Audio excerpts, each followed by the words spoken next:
ღმერთი ცოდნის გზაზე დამდგარ ადამიანს სამოთხეში შესვლას გაუადვილებს. ძვირფასო მორწმუნენო, ერთხელ შუამავალმა თავისი მეგობრები შეკრება და ცოდნის მნიშვნელობაზე ესაუბრა. ვინც ცოდნის შესაძენად გზას დაადგება, ღმერთი მას სამოთხისკენ მიმავალ გზას გაუადვილებს. ანგელოზები კმაყოფილების გამოხატვის მიზნით ცოდნის მაძიებელ მოწყალებს ფრთებს გადააფარებს. დედამიწაზე არსებული ყველა არსება წყალში მოცურავე თევზების ჩათვლით ცოდნის მაძიებელი ადამიანის მიტევებისათვის ღმერთს შეევედრებიან. განსწავლული ადამიანის უპირატესობა ისეთივია, როგორც თვარეა გამორჩეული ვარსკვლავეთში. სწავლულები შუამავლების მემკვიდრეები არიან.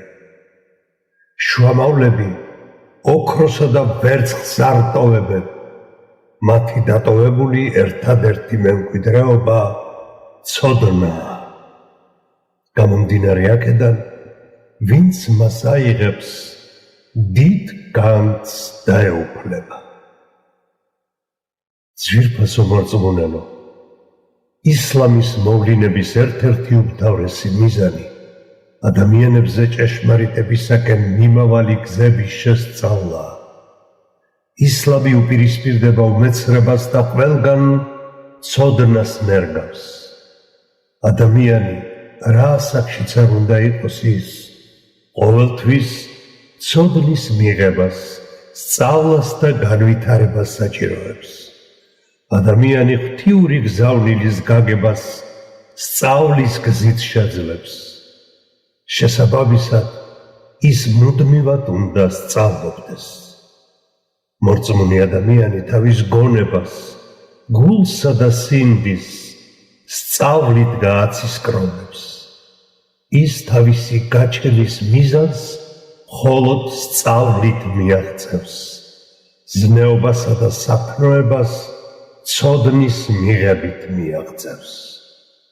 ძვირფასო მორწმუნენო, ცოდნის წყარო თავად გამჩენია. ის ყოვლის მცოდნია.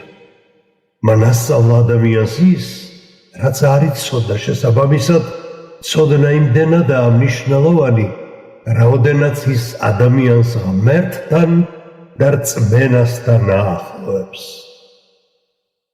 ამ ქვეყნიური სარგებლის მიღების მიზნით შეძენილი ცოდნა ღვთის წინაშე უმნიშვნელოა.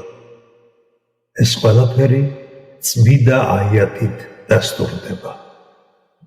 ეშინიათ ალაჰის მის მსახურთაგან ცოდნის მქონეთ, უეჭველად ალაჰი ძლევამოსილია, შემდობია.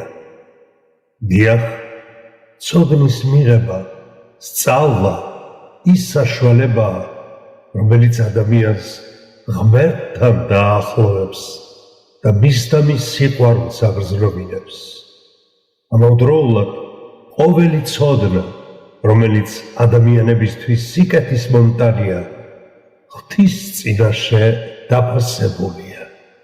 ასევე ჭეშმარიტი ცოდნა მაშინაა სასარგებლო, როცა ის პრაქტიკაში განხორციელდება. ძვირფასო მორწმუნენო, ხანგრძლივი ლოდინის შემდეგ ჩვენი შვილები, ჩვენი მომავალი თაობა სკოლებს უბრუნდება. მათი უსაფრთხოებისა და ეპიდემიისაგან მაქსიმალურად დასაცავად თითოეულ ჩვენთაგანს გარკვეული პასუხისმგებლობა გვეკისრება. საამისოდ კი ყველანაირი პრევენციული ღონისძიებები უნდა გავატაროთ. სიფრთხილე გამოვიჩინოთ. ბოლოს კი უზენაეს გამჩანს თხოვ, ჩვენი შვილები, ჩვენი მომავალი თაობა ყოველგვარი ფიზიკური თუ სულიერი დაავადებებისაგან დაიფაროს და ბედნიერი მომავალი უწყალობოს. ყველა მოსწავლესა და მასწავლებელს წარმატებას უსურვებ.